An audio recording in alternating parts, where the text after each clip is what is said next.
ఈ కార్యక్రమానికి బ్రదర్ జగన్ మనతోనే ఉన్నారు. Brother Jagan, welcome to the programme. వందనాలు. తరచూ మనం సీజన్ 2లో రెవల్యూషన్లో మనం డీప్గా కొన్ని విషయాలు పరిశోధిస్తున్నాం. ఇందులో ఒక ఇంట్రెస్టింగ్ విషయం ఏంటంటే 7th చాప్టర్లో 6th సీల్ తర్వాత 7th సీల్ రావాలి. నేను చదువుతున్నప్పుడు 7th చాప్టర్ చూస్తుంటే ఈ 7th సీల్ యొక్క బిగినింగ్తో ప్రారంభం అవుతుంది అనే కోణంలో చూశాను. బట్ అలా ప్రారంభించలేదు.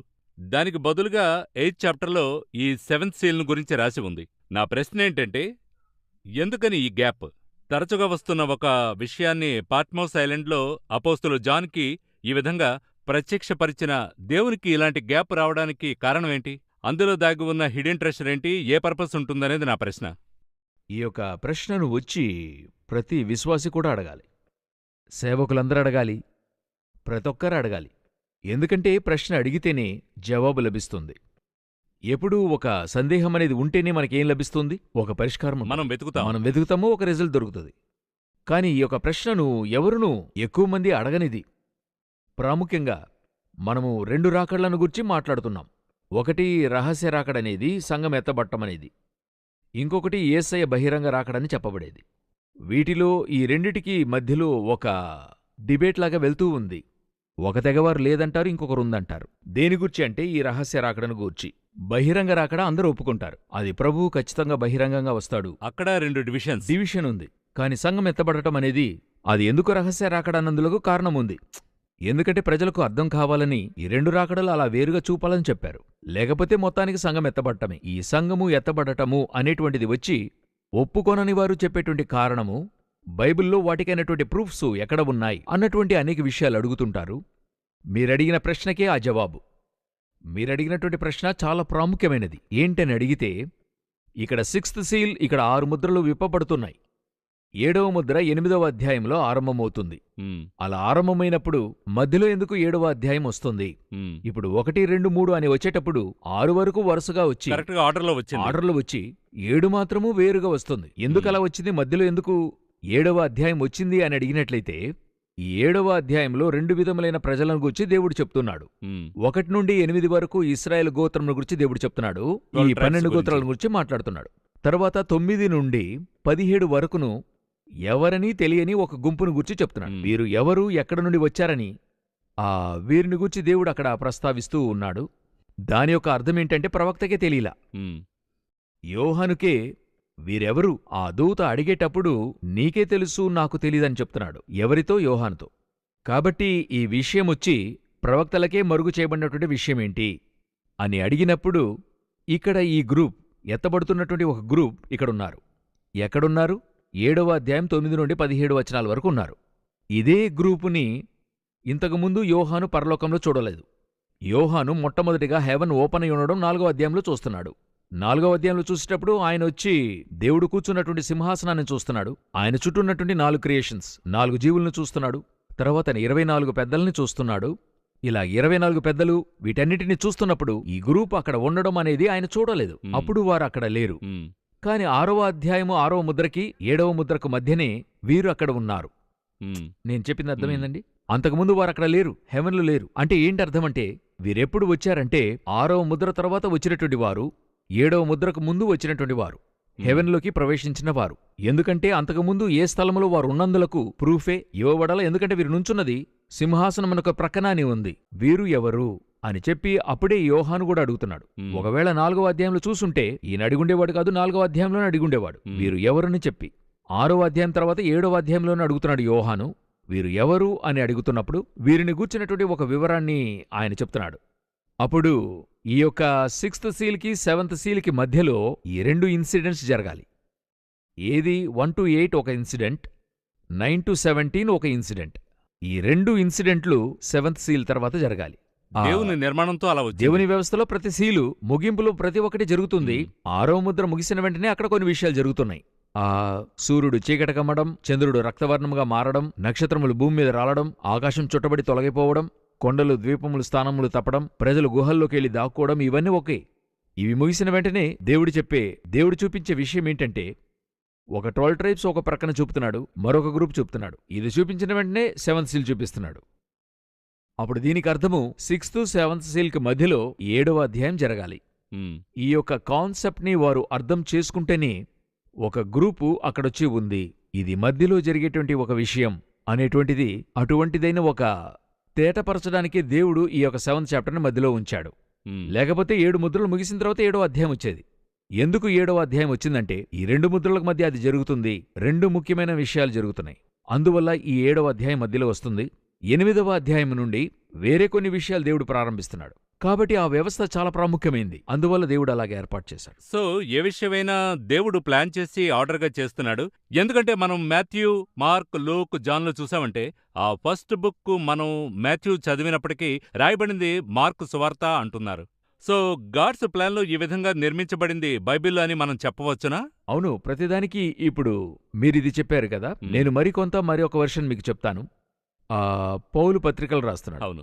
7 పత్రికలు 7 సంఘాలకు రాస్తాడు. అవును. రాసేటప్పుడు ఒక సంఘానికి 2 పత్రికలు, 1 కొరింథీ 2 కొరింథీలను చదువుతాం. అక్కడున్నది 7 సంఘాలే. రోమీయులకు ప్రారంభమై తెస్సలోనికేయులకు వరకు. తర్వాత ప్రత్యేకమైన వాటి కొరకు వెళ్తుంది. తీతు, తిమోతి, ఫిలెమోను అని వేరుగా రాస్తాడు. సంఘాలను చూస్తే 7 సంఘాలు మాత్రమే. కాని పౌలు మొదటి సంఘంగా ఎవరికి రాశాడంటే తెస్సలోనికేయులకే రాశాడు. కాని క్రమంలో చూస్తే ఆ లెటర్ లాస్ట్లో ఉంటది. ఏంటి కారణమని అడిగినట్లయితే ఈ 7 సంఘాలకును 7 ముఖ్యమైన కాన్సెప్ట్లను గూర్చి రాస్తాడు. రోమీయులకు రక్షణ గూర్చి రాస్తాడు, తెస్సలోనికేయులకు రాకడను గూర్చి రాస్తాడు. అప్పుడు ఈ క్రమంలో చూస్తే రక్షణతో ప్రారంభమే రాకడతో ముగిస్తుంది. సో పరిశుద్ధాత్మ క్రమము అలాగుంది. సో గాడ్ నోస్ ఇలా ఉంచారంటే అందులో ఇది ఒక ఒక ఇంటెన్షన్గానే దేవుడు ఇంటెన్షన్తోనే ఉంచాడు. ఉంచారు. ఇంతకంటే ఒక అద్భుతమైన ఏర్పాటును చూడగలం. ముందుకు ఇంకా రెవల్యూషన్లో చూడొచ్చు. చూద్దాం. ఎంతో అపురూపంగా దేవుడు ఈ రోజు ఎడిటింగ్ లో మనం చెప్తున్నాం కదా, అవును. ఒకే సమయంలో 2 స్క్రీన్లను చూపగలుగుతున్నారు కదా. పరిశుద్ధాత్మ అద్భుతంగా ఎంతో చేస్తున్నాడు. చక్కగా ఆ స్థలంలో 2 ఇన్సిడెంట్లు 2 ప్రక్కల జరిగేది ఒకే అధ్యాయంలో చూపిస్తూ ఉంటాడు. వాటిని అర్థం చేసుకునే రీతిలోనే ఉంటుంది అదే పరిశుద్ధాత్ముడు బయలుపరిచేది. కాబట్టి మనము ఆ క్రమాన్ని మనం ఎప్పుడూను ఇది తప్పుగా ఉంది లేక సాధారణంగా తీసుకోలేము, క్యాషువల్ గా చదవలేం. దాని వెనుక దేవుని యొక్క మాస్టర్ ప్లాన్ అనేది ఉంది. ఇప్పుడు 7th చాప్టర్లో ముఖ్యంగా మనం చూసినట్లయితే ట్రైబ్స్ ఆఫ్ ఇజ్రాయెల్ అని రాసి ఉంది. దాన్ని చాలా అందంగా అద్భుతంగా రాశారు.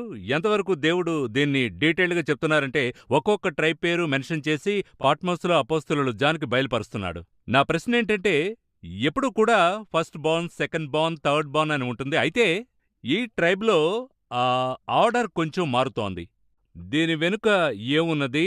అంత కరెక్ట్గా ట్రైబ్స్ వస్తున్న ఒక ఫోకస్డ్గా దేవుని యొక్క దృష్టిలో ఇక్కడ కొన్ని విషయాలు మారుతున్నాయి.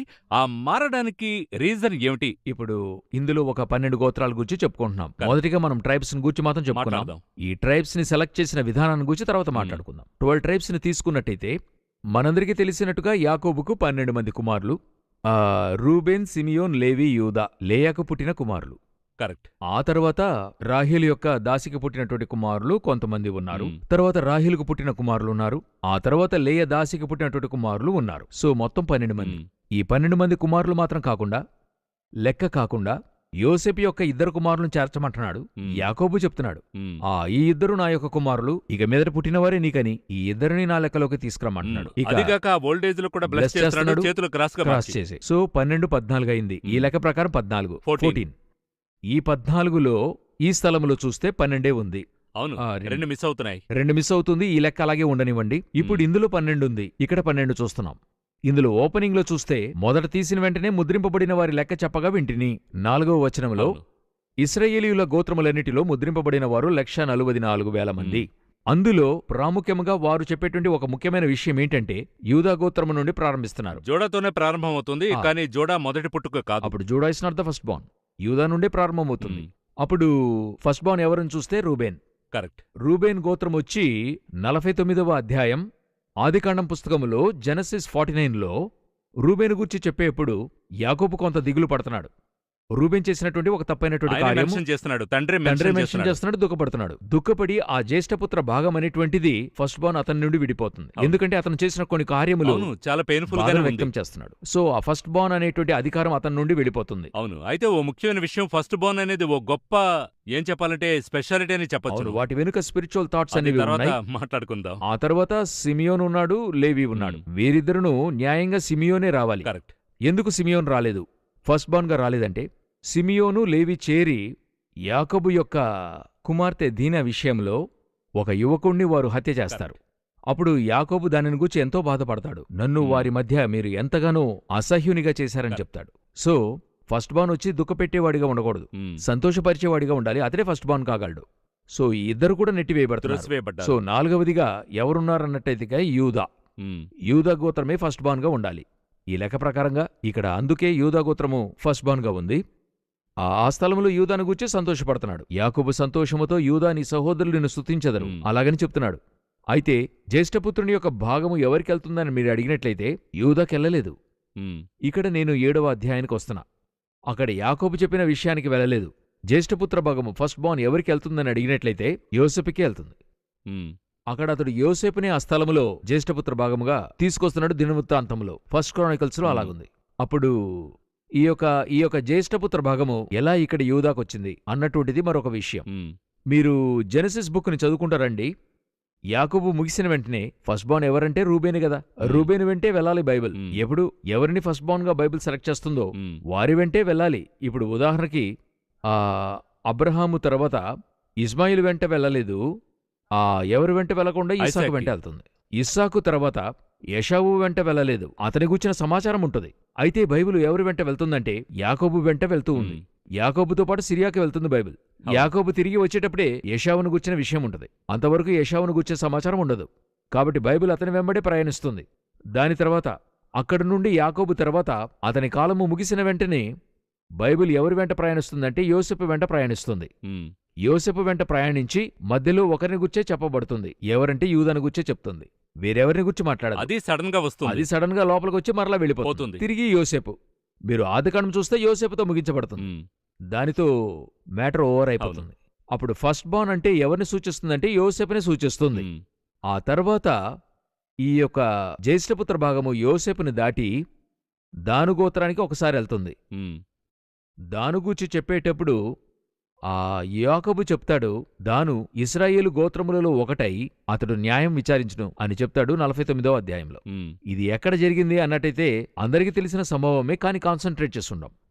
ఈ న్యాయము విచారించును అనేటువంటి ప్రవచనం ఎక్కడ జరుగుతుందంటే సంసోను విషయంలో నెరవేరుతుంది. సంసోను దానుగోత్రికుడు. దానుగోత్రములో నుండే దేవుడు సెలెక్ట్ చేస్తాడు. అక్కడి నుండి వస్తాడు. దాని తరువాత ఈ యొక్క జ్యేష్ఠపుత్ర భాగము యోసేపుకి వెళ్లాల్సింది. అది అలాగే వెళ్లి ఆ తర్వాత యేసు కాలం తర్వాత ఇశ్రాయేలీలు కనుమరుగయ్యారు. యేసు తర్వాత ఇశ్రాయేలీలు కనుమరుగైన తర్వాత ఈ జ్యేష్ఠపుత్ర భాగము తిరిగి వచ్చేప్పుడు 7వ అధ్యాయం అన్నది ఎప్పుడు జరుగుతుందన్న విషయం బాగా తెలియాలి. మన కాలంలో జరిగే విషయం 6వ ముద్ర ముగిసేప్పుడు జరుగుతుంది. మన 6th సీల్ వరకు మన కాలంలో జరుగుతుంది. 7th సీల్ మన కాలంలో జరగదు. 7వ సీల్కు ముందు రాకడ సంభవించాలి న్యాయంగా. మనము దీని గురించి ముందుగానే చూసాం. సో ఈ యొక్క 6th సీల్ కాలంలో తిరిగి ఇశ్రాయేలీలు రావాలి. ఇశ్రాయేలీలు ఎక్కడికి రావాలంటే వారి దేశానికి రావాలి. హోషేయ 3వ అధ్యాయం 4, 5 వచనాల్లో అది ఉంది. తిరిగి వచ్చేప్పుడు అక్కడ ఎవరు ఉంటారని అడిగినట్లయితే యూదులే ఏమై ఉంటారు? జ్యేష్ఠపుత్ర భాగంలో లీడింగ్లో ఉంటారు, ఫస్ట్లో ఉంటారు అని 7వ అధ్యాయం చెప్తుంది. ఈరోజు మీరు ఇశ్రాయేలీలంటే ఎవరిని చెప్తారు? ఇశ్రాయేలీయులు అని చెప్తున్నాము కదా. ఇశ్రాయేల్ దేశం ఉంది. ఇశ్రాయేల్లో ఉన్నవారు ఎవరు? ఇశ్రాయేల్లో నివసించేవారు, అక్కడ జీవిస్తున్న యూదులు. వారిని మనం ఏమని చెప్తాం? యూదులు, జ్యూస్ అని మనం ఈరోజు చెప్తున్నాం. వరల్డ్ వైడ్ నోన్ నేమ్ ఏదండి? జ్యూస్. ఇండియాలో ఉన్నవాళ్ళు ఇండియన్స్. మనలో అనేక జాతి వారు ఉన్నారు. అవునవును. తెలుగుంది, తమిళ్ ఉంది, మలయాళం ఉంది. అయినా మనమందరం ఇండియన్స్ అని చెప్పుకుంటాం. రష్యాలో ఉండేవారు రష్యన్స్. అప్పుడు ఇశ్రాయేల్లో ఉండేవారు ఇజ్రాయెలైట్స్ గా ఉండాలి. అయితే మనం చెప్పేప్పుడు యూదులని చెప్తున్నాం. ఈనాటి వరకు ఇశ్రాయేల్లో యూదులు ఉన్నారు. అప్పుడు ఈ 12 గోత్రాల్లో మొదటి స్థానానికి ఏదొచ్చింది? మన కంటికి ముందే 7వ అధ్యాయము 4వ వచనం జరుగుతూ ఉంది. ఈనాడు మన యొక్క యూదా గోత్రమే వారిని లీడ్ చేయగలదు. అయితే ఏ గోత్రంలో ఉన్నవారైనా అక్కడ ప్రధాని కాగలరు. Benjamin Netanyahu ఉండేడు. ఇప్పుడొచ్చి నఫ్తలి అనేటువంటి ఆయన ఉన్నాడు. అయితే మీరు చెప్పేటప్పుడు అందరినీ ఓవరాల్గా ఏమని చెప్తారంటే వారిలో ఎన్నో గోత్రములు, తెగలు ఉన్నాయి. ఇప్పుడు నేను చెప్పినట్టుగా తెలుగు, తమిళ్, మలయాళం ఉంది. కాని ఓవరాల్గా ఇండియన్స్ అని చెప్పేలాగున వారిలో ఇంకా గోత్రాలున్నాయి. దేవుడు చెప్పిన గోత్రాలున్నాయి. కాని ఓవరాల్గా మనం ఇశ్రాయేలీలను చెప్పడం లేదు. ఓవరాల్గా ఏం చెప్తున్నాం? యూదులని చెప్తున్నాం. అప్పుడు ఒక కాలంలో చూసినట్లయితే మనలో చూసినట్లయితే అనేక ఛానల్స్ ఉన్నప్పటికీ ఒక ప్రత్యేకమైన ఛానల్ పేరునే చెప్తాం. అవునా? ఎందుకంటే ప్రజలకు ఆ విధంగానే తెలుస్తుంది. ఆ విధంగానే దీన్ని చెప్తూ ఉన్నాను. అప్పుడు ఈ 7వ అధ్యాయంలో చివరి కాలంలో తిరిగి వచ్చేప్పుడు అక్కడొచ్చి ఉండేటువంటిది యూదావారిగానే లీడింగ్లో ఉంటారు, ఫస్ట్లో ఉంటారు. ఒక కాలంలో రూబేన్ ఉండాడు, ఒక కాలంలో దాను ఉండింది, ఒక కాలంలో యూదులుంటారని చెప్పి బైబిల్ చెప్తుంది. ఇప్పుడు యూదులే ఉన్నారు, ఆ యొక్క లీడింగ్లో ఉన్నారు. సో ఈనాటికి మన కాలంలో 7వ అధ్యాయం 4వ వాక్యంలో చెప్పబడినటువంటి ప్రవచనము నెరవేరుతూ ఉంది. నౌ ఇశ్రాయేల్ యొక్క నోన్ పర్సన్, నోన్ నేమ్ ఏదంటే జ్యూస్, అదే ఇక్కడ చెప్పబడింది. సో ఇది అంత్యకాలములో అతి ప్రాముఖ్యమైన సూచనలో ఒకటి. ఇప్పుడు మీరు మాట్లాడుతున్నప్పుడు ట్రైబ్స్ గురించి మాట్లాడారు. ఆ తర్వాత ముఖ్యంగా మీరు దాను ట్రైబ్ గురించి మాట్లాడారు.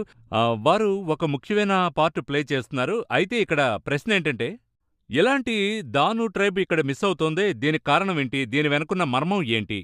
ఈ దానుగోత్రమును గూర్చి మాత్రమే మనము ప్రత్యేకించి ఒకరోజు మాట్లాడాలి. ఓహో, దీనికే విడిగా అవును, ఎపిసోడ్స్ మీరు చేయాలి. వీరి యొక్క హద్దులు చూడండి, ఇశ్రాయేల్ హద్దులు చూడండి. దాను మొదలు బేర్షెబ వరకు, దాను మొదలు బేర్షెబ ఇలాగే ఉంటుంది. అవును, ఒక ఇంపార్టెన్స్ ఉంది. అవును, దానును మీరు ఇశ్రాయేలుగా మాట్లాడాలంటే ఒక కాలంలో దాను నుండి బేర్షెబ వరకు అని మీరు చెప్పాలి. అతనే ఫస్ట్ మార్కు, గుర్తు. ఈ దాను గోత్రం అన్నది లోకములో ఒక జాతిగా మనం చెప్పాలంటే, మనం ముందుగానే చెప్పినట్టుగా ఈ యొక్క దాను గోత్రం అన్నది వారిని కనుమరుగైన జాతిగా మనం చెప్పుకుంటాం, లాస్ట్ ట్రైబ్స్ అని చెప్పుకుంటాం. 10 ట్రైబ్స్ కనపడలా, అందులో దాను కనపడలా. అయితే మిగతా 9 వచ్చేసాయి ఇక్కడ. అవును, ఆ ఒకటి మాత్రం ఎందుకు రాలేదు, వారెందుకు కనబడకుండా పోయారు అన్నందులకు ఆ ప్రవచనం ఎక్కడికెళ్లాలంటే ఆదికాండం 49కెళ్ళాలి. దాను అది గుర్రపు మడిమెలు కరుచును, అందువలన ఎక్కువవాడు వెనుకకు పడును అని చెప్పి రాయబడి ఉంది. అక్కడ ప్రవచనం రాయబడింది 49వ అధ్యాయం ఆదికాండంలో. ఇది దేన్ని సూచిస్తుంది? మడిమెలు కరుచుట ఎవరి యొక్క పని అని అడిగినట్లయితే జెనసిస్ 3, ఆదికాండం 3వ అధ్యాయం 15లో చూస్తే దేవుడు చెప్తాడు, అది నిన్ను తల మీద కొట్టును, నీవు దానిని మడిమి మీద కొట్టుదు అని చెప్పి యేసుక్రీస్తుని గురించి అక్కడ చెప్పబడుతుంది. పిశాచియే మడిమి మీద కొట్టేటువంటిది. యేసు అతని తలను చితక్కొడతాడనేటువంటి ప్రవచనం అక్కడ ఉంటుంది. మడిమి మీద కొట్టే పని ఎవరిదంటే పిశాచి యొక్క పని, పిశాచి యొక్క తన్మయము. ఇది అలాగే దానుగోత్రాన్ని గురించి యాకోబు చెప్పేటప్పుడు దారిలో కట్లపాముగాను అని అంటున్నాడు, సర్పం అంటున్నాడు. కాబట్టి అది గుర్రపు మడిమెలు కరుచును, అందువలన ఎక్కువవాడు వెనుకకు పడును. ఇది దేనిగూర్చిన ప్రవచనం, ఏది చెప్పబడింది అని అడిగినట్లయితే చివరి కాలములో ఈ దానుగోత్రం అన్నది దేవునికే అగెన్స్ట్గా మారేటువంటి గోత్రముగా ఉంటది. ఓహో, ఎందుకంటే గుర్రంపైన వచ్చేవాడు ఎవరైనా అడిగితే యేసు బహిరంగ రాకడలో గుర్రంపైన వస్తాడని వాక్యం చెప్తుంది. తెల్లని గుర్రంపైన వస్తాడని వాక్యం ఆయన గురించి చెప్తుంది. సో అర్మెగెదోన్ వార్, ఈ యుద్ధములో అగెన్స్ట్ గాడ్, దేవునికి ఎదురుగా నుంచునేటువంటి దారిలో ఉన్నటువంటి ఒక కట్లపాం, ఆయనకు ఎదురుగా నిలుచున్నటువంటి ఒక గోత్రముగా దానుగోత్రం ఉంటుంది. సో దీన్నుంచుకుని అనేక వేద పండితులు ఏం చెప్తున్నారని అడిగినట్లయితే ఆ యాంటిక్రైస్ట్ అని చెప్పబడే అంత్యక్రీస్తు అనేవాడు దానుగోత్రము నుండి ఏర్పడేటువంటి వాడిగా ఉంటాడు అని చెప్తుంటారు. సో అందువల్ల ఈ గోత్రాన్ని దీన్ని వారు చేర్చుకోలేదు, ఎందుకంటే అది పాముగా మారింది అన్నటువంటిది చెప్తున్నారు. నాకు దీన్ని చదివేటప్పుడు ఒక పోలికను దేవుడు నాకు తెలియజేశాడు. ఎటువంటి సాదృశ్యం తెలియజేశాడంటే, ఇప్పుడు ఇశ్రాయేలు గోత్రముల యొక్క 12 గోత్రముల యొక్క చిహ్నముగానే 12 రొట్టెలను ఎక్కడ పెడతారంటే ప్రత్యక్షపు గుడారంలో పెడతారు. అది వారికైన చిహ్నము. మనకు దాని చిహ్నమేంటంటే 12 అపోస్తలుల యొక్క ఉపదేశం అక్కడ పెడతారు. ఈ 12 అపోస్తలులను చూసినట్లయితే ఎలాగా ఇశ్రాయేల్లో ఒక గోత్రమన్నది పాముగా మారిందో అదేలాగున 12 అపోస్తలుల్లో ఒకడు పిశాచిగా మారాడు, ఇస్కరియోతు యూదా. ఇప్పుడు దానుకు బదులుగా ఒకడు లోపలికి వచ్చినట్టుగా యూదాకు బదులుగా ఒకరు లోపలికొస్తారు. ఎక్కడొస్తారు? మన అపోస్తలుల్లోకి వస్తారు. సో ఇది దానికైనా ఒక రిసెంబ్లెన్స్ గా ఆ గోత్రమే ఆ తర్వాత లేకుండా పోతుంది, ఆ తర్వాత యూదా అనేవాడే లేకుండా పోతాడు. మీరు యోచించండి, యూదాకి ప్రభువు కొన్ని ముఖ్యమైన పనులు అప్పచెప్తాడు. అవును, ఇంపార్టెంట్ రోల్. అతనే డబ్బు సంచి మోసేవాడిగా ఉంటాడు, చాలా ముఖ్యమైన రోల్. దానికి అటువంటి ముఖ్యమైన రోల్ దేవుడిచ్చాడు. న్యాయము విచారించేటువంటి ఎవరిది? సంసోను కాలంలో న్యాయం విచారించడానికి ఇశ్రాయేలుకే నాయకునిగా మారుస్తున్నాడు, క్రిటికల్. సో ఈ విధంగా వీరి లోపల ఒక రిసెంబ్లెన్స్. సో దానుగోత్రము కనుమరుగైనందుకు కారణం ఏంటని అడిగినట్లయితే యాంటిక్రైస్ట్ యొక్క గోత్రముగా మారుతుంది.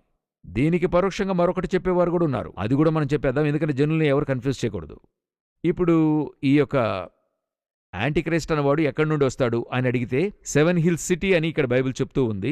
7 కొండలపైన అమెరికా ఉన్న నగరం అని చెప్పి 17వ అధ్యాయము 9, 10, 11 వచనాల్లో ఉంది.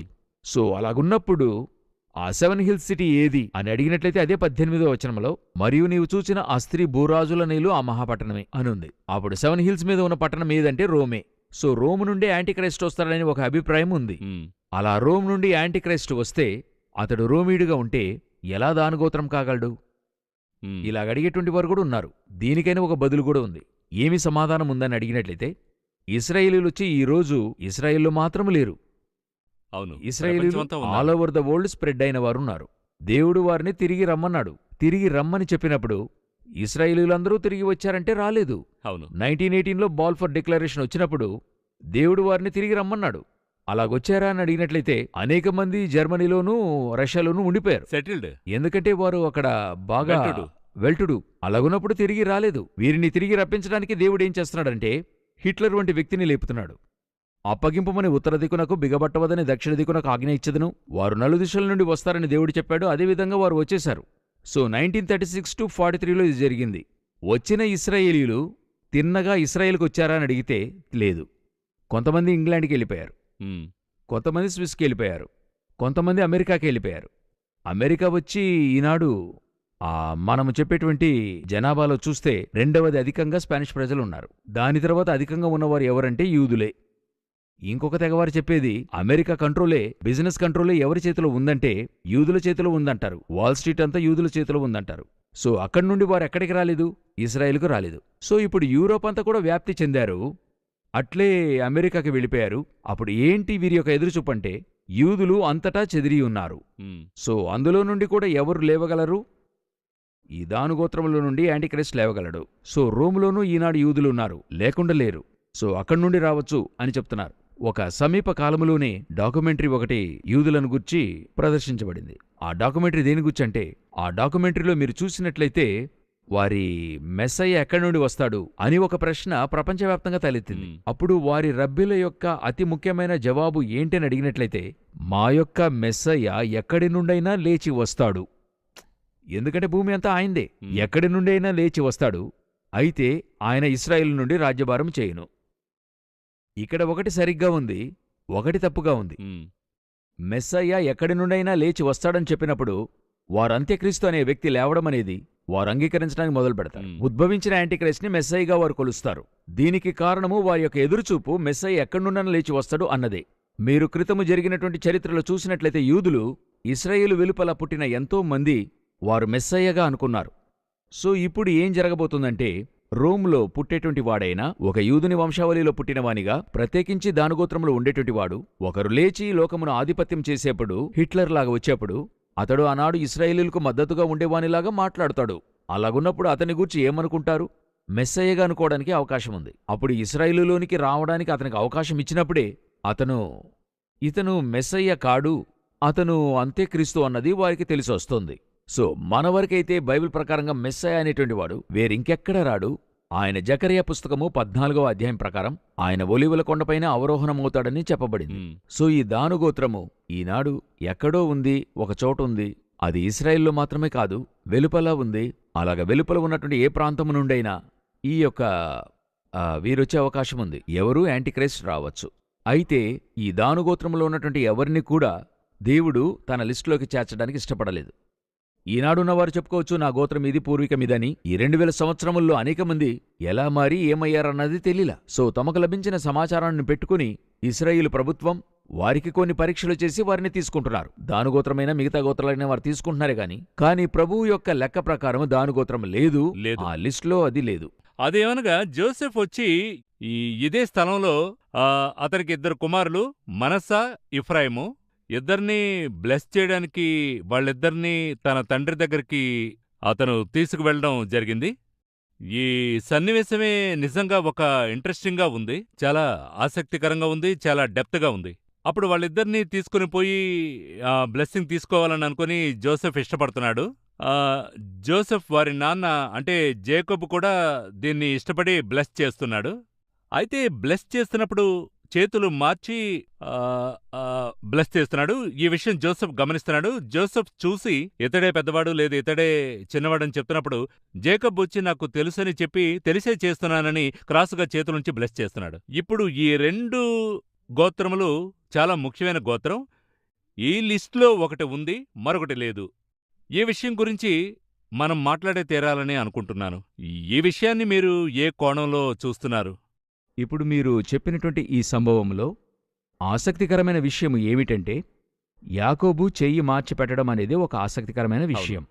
ఎదురుచూడని కార్యం. యూజువల్గా ఇలాగే పెడతాం, ఒక వ్యత్యాసంగా పెట్టడం చూస్తున్నాం. ఏమిటి కారణం అని తెలిసి చూస్తే చేతులుంచాడు. తెలిసి పెడుతున్నాడు. ఇది ఎందుకు యాకోబు పెట్టాడు అన్నటువంటిది స్పిరిచువల్ గానే మనం చూడగలం. వేరే ఏ విధంగా చూడలేము, Correct. వరల్డ్గా అసలు చూడలేము. అయితే జేకబ్ జీవితంలో అన్ని ఇలాగే జరుగుతూ వచ్చాయి. అన్ని కూడా స్పిరిచువల్ గానే చూడగలం. యాకోబు యొక్క అంతిమ ప్రవచనం అనేది చాలా ప్రాముఖ్యమైనది. ఎంతో అధికంగా ధ్యానించవలసినటువంటి విషయాలు.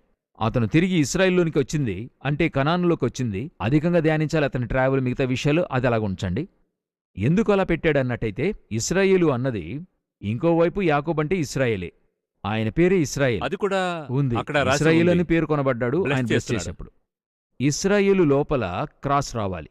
చెయ్యి మార్చిపెట్టడం అంటే క్రాస్. ఇశ్రాయేలులోనికి క్రాస్ వస్తేనే గాని, వీరిద్దరూ కూడా వచ్చి యోసేపు కుమారులైనప్పటికీ కూడా వీరిద్దరూ ఈజిప్ట్లో పుట్టినవారు. అవును. ఈజిప్ట్లో ఆసనాత్ అంటే యోసేపు యొక్క భార్య పేరు ఆసనాత్. ఉమ్. ఆమె ఎవరని అడిగినట్లయితే ఒక ప్రీస్ట్ ఒక ప్రీస్ట్ యొక్క, అంటే ఇప్పుడు అక్కడున్నటువంటి దేవుళ్లను అనుసరించేవారిగా, అంటే మన యొక్క ప్రీస్ట్ కాదు, అక్కడున్న దేవుళ్లను కొలిచేవారిగా అక్కడున్నటువంటి ఒక ప్రీస్ట్ యొక్క కుమార్తె. కరెక్ట్. మీరు ఆలోచించండి, యోసేపు వచ్చి ప్రీస్ట్హుడ్గా పిలువబడినటువంటి ఒక గోత్రం. మనం వెంటనే లేవి అని చెప్తాము. 12 గోత్రములను ప్రీస్ట్హుడ్ గాను కింగ్డమ్ గాని చెప్తున్నాడు దేవుడు బైబిల్లో. సో అలాగున్నటువంటి దేవుని యొక్క ప్లాన్ లో ఎవరు లోపలికి వస్తున్నారంటే, ఈజిప్ట్ ప్రీస్ట్ యొక్క కుమార్తె లోనికి వస్తుంది. అయితే ఇదే కాన్సెప్ట్ వచ్చి హాగరు లోనికి వస్తున్నప్పుడు దేవుడు దాన్ని అంగీకరించలేదు. హాగరు కుమారుడే ఇస్మాయిల్, అతని లోపలికి అంగీకరించద్దంటున్నాడు. అట్ ది సేమ్ టైం వారిని బ్లెస్ చేస్తున్నాడు. ఇష్మాయిల్ని సెపరేట్ గా బ్లెస్ చేస్తున్నాడు, కానీ లోపల చేర్చుకోవద్దన్నాడు. కానీ వీరిద్దరిని చేర్చుకోమంటున్నాడు. దాని అర్థం ఏంటంటే, ఇశ్రాయేలు లోపల క్రాస్ రావాలి, సిలువ రావాలి. సిలువ వచ్చిన తర్వాత ఏ అన్యజనులైనా లోనికి రావచ్చని అర్థం. సిలువ రాకముందు అన్యజనులు లోనికి రాలేరు, క్రాస్ రాకముందు అన్యజనులు లోనికి రాలేరు. ఇంకా చెప్పాలంటే మనకే అది ఎంట్రీ. అందులోనూ మన యొక్క ఎంట్రీ అందులో ఉంది కదా. మనమే అందులో ఒక ఎంట్రీగా ఉన్నాం. ఇప్పుడు మనం అదే చూడబోతున్నాం. అడిగిన ప్రశ్నకు ఆన్సర్ అందులోనే ఉంది. ఇప్పుడు ఆ 2 గోత్రాలు ఉన్నాయి కదా, అందులో మనష్షే ఒకడు, ఎఫ్రాయిం ఒకడు. ఇప్పుడు మనష్షే గోత్రం ఇక్కడ ఉంది. సో అతని గూర్చిన ప్రశ్న మనకు అక్కర్లా, లోనికొచ్చింది, ఫ్యాక్ట్ అయింది. రాని ఎఫ్రాయిము ఏమయ్యాడు, అదే మన యొక్క ప్రశ్న. ఎఫ్రాయిము ఏమయ్యాడు అని అడిగినట్లయితే, ఈ ఎఫ్రాయిమును ఆశీర్వదించేప్పుడు యాకోబు చెప్పేటువంటి మాటలు చాలా ప్రాముఖ్యమైనవి. ఆ ప్రత్యేకమైనటువంటి మాట చాలా ప్రాముఖ్యమైనది. అందులో ప్రత్యేకించి జెనసిస్ 48:19లో యాకోబు చెప్పేటువంటి మాటను బాగా గమనించండి. మనష్షేని గూర్చి చెప్పేప్పుడు, నా కుమారుడా, అది నాకు తెలియను, ఇతడును ఒక జన సమూహమై గొప్పవాడగును. కాని ఇతని తమ్ముడు, బాగా గమనించండి, అవును, ఇతని తమ్ముడు ఇతని కంటే గొప్పవాడగును, అతని సంతానము జనముల సమూహమగును. ఆ వర్డ్ అక్కడ ఇంగ్లీష్లో ఏముంది? Nevertheless his younger brother will be greater than he and his descendants will become a group of nations. Group of nations. Nations అలాగుందా? ఈ జనముల సమూహమగునని చెప్పబడినటువంటి మాట ఉంది కదండి. పర్టికులర్ వర్డ్ని మీరు అలాగే 7వ అధ్యాయంలోనికి వచ్చి చూడండి. ఇప్పుడు 12 గోత్రములను మనష్షే వచ్చి ముగించబడింది. అయితే 9వ వచనము నుండి 17వ వచనం వరకు ఒక గ్రూప్ ఉంది. ఇది ఎవరు ఏమిటి అన్నది తర్వాత చూద్దాం. కాని ఈ గ్రూపుని గురించి చెప్పేప్పుడు ఒక వర్డ్ అక్కడ ఉంది చూడండి. ఆ 9వ వాక్యము, ప్రజలలో నుండి ఆయా భాషలు మాట్లాడు వారిలో నుండి వచ్చి ఎవడునూ లెక్కింపజాలని ఒక గొప్ప సమూహం. ద సేమ్ వర్డ్ యాకోబు చెప్పిన అదే మాట ఇక్కడ ఉంటది. కరెక్ట్. ఒక సమూహం ఇక్కడుంది. ఈ సమూహము ఎవరని అడిగినట్లయితే, గొప్పదైన జన సమూహము. ఏ గోత్రమని అక్కడ చెప్పబడలా, అన్ని గోత్రములు. ఇప్పుడు మీకు ఇంగ్లీష్లో ఏమి రాయబడి ఉంది? ఇంగ్లీష్లో, after this I look and there before me he was a great multitude that no could count from every nation. Every nation. ఇదే మాటను యాకోబు చెప్తున్నాడు. Nations. You will become the nations. Correct. పర్టికులర్గా ఆ ఎఫ్రాయిము యొక్క సంతతి ఇక్కడ ఉంటది. అయితే ఎఫ్రాయిము యొక్క సంతతి ఇశ్రాయేలు గోత్రములోనికి రాకుండా వేరుగా ఉంటది. ఈ 12 గోత్రములు ఆయన చేర్చుకున్నాడు. ఎఫ్రాయిముకు బదులుగా యోసేపు వచ్చాడు. ఎఫ్రాయిము వేరయ్యాడు. ఆ ఎఫ్రాయిము ఎవరై ఉన్నందులకైనటువంటి ఒక స్పిరిచువల్ మీకు బయలుబాటు కావాలంటే, ఈ ప్రకటన గ్రంథము 7వ అధ్యాయం 9వ వచనములో అక్కడ వీరు 12 మంది ఉన్నారు, ఇతను చిన్నవాడు, బహుజనం అగునని చెప్పినట్టుగా ఈ లెక్కింపజాలని గొప్ప సమూహం ఇక్కడుంది. సో 13 ఇక్కడ ఉంది. 12+1. ఇప్పుడు అక్కడ తీసుకున్నట్టయితే దానికి బదులుగా మనష్షే, యోసేపున్నాడు. 12+1. అక్కడ 12+1 ఉంటుంది, ఇక్కడ 12+1 ఉంటుంది. కానీ ఆ 12+1లో ఎఫ్రాయిం అనే ఓడికి బదులుగా లెక్కింపజాలని సమూహంగా ఎఫ్రాయిము లెక్కింపజాలని సమూహంగా మారుతుంది. మ్మ్. ఇక్కడికొస్తే 12+1లో 12+ లెక్కింపజాలని సమూహం. ఎగ్జాక్ట్గా అట్లే ఆ యాకోబు యొక్క ప్రవచనం ఇక్కడ నెరవేరి ఉంటది. మ్మ్. సో వీరు ఎవరన్నది మనము డీటెయిల్గా మరో ఇంకొక కార్యక్రమంలో. ఎపిసోడ్లో మనం వివరంగా చెప్పుకున్నాం. మ్మ్. అప్పుడు కన్నులకు ముందుగా దేవుడు చెప్పిన ప్రకారం ఎంతో ఖచ్చితంగా ప్రవచనములు నెరవేరుతున్నాయి. వారే ఇక్కడ ఉన్నటువంటి వారు. సో ఇందులో ఒక గోత్రం మిస్ అవ్వలేదు, దాను మాత్రం మిస్ అవుతుంది. దానుకు బదులుగా యోసేపును దేవుడు లోపలికి తీసుకొచ్చాడు. మనషే, ఎఫ్రాయిము. ఆ మనషే లోపలున్నాడు, ఎఫ్రాయిము గొప్ప జనసమూహం అనేటువంటి పేరులో లోపలున్నాడు. సో దేవుని యొక్క ప్రవచనము 100% నెరవేరింది. ఇంకా చెప్పాలంటే మనం కూడా ఇందులో ప్రవేశించాం. మనం ఎలాగ లోపలికి వచ్చామన్నది తర్వాత మనం చూద్దాము. డీటెయిల్డ్ గా మనం వచ్చాము కానీ ఎలా వచ్చామన్నది చూద్దాం. చెప్పుకుందాం. చాలా డీటెయిల్డ్ గా ఉంది ఈ కార్యక్రమం. బ్రదర్, మనం చాలా విషయాలు ఎక్స్ప్లెయిన్ చేసింది డీటెయిల్డ్ గా ఒక బైబిల్ స్టడీ వలె ప్రేక్షకులు చూస్తున్నారు. తిరిగి డీటెయిల్డ్ గా ఇంకా చెప్పాలంటే జెనసిస్ కి దీని కోరలేషన్ అద్భుతంగా వివరించారు. ఇంకా మనం స్టడీ చేసి ఎంత అద్భుతంగా దేవుడొచ్చి ప్లాన్ ప్రకారం తీసుకుని వెళుతున్నాడు అనే విషయం మనం డీటెయిల్డ్ గా చూసిన విషయాన్ని మీరు ఎక్స్ప్లెయిన్ చేసినందుకు మీకు వందనాలు. రాబోయే కార్యక్రమంలో మీరు చెప్పినట్లు తర్వాత పోర్షన్, ఈ 7th చాప్టర్ లో ఉన్న మరో పోర్షన్ మనం చూద్దాం. ఈ కార్యక్రమానికి మీరు విచ్చేసి ఎక్స్ప్లెయిన్ చేసినందుకు వందనాలు. నమస్కారం. వందనాలు.